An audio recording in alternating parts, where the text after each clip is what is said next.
Hi, I'm Dr. Jennifer Peterson. I am a joint replacement surgeon at Tulsa Bone Joint. I went into medicine because I wanted to help people.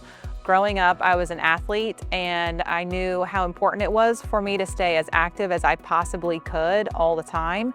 And when I see my patients who are struggling to remain active due to bone and joint issues like knee arthritis or hip arthritis, I really wanted to get them back to the life that they have imagined for themselves.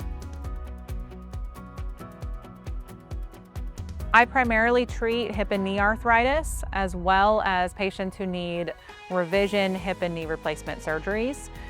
That being said, I'm always happy to see anybody who has hip and knee pain, and we can work through all those different causes. So my approach to patient care is that I like to start with a conservative treatment plan before we progress directly to surgery.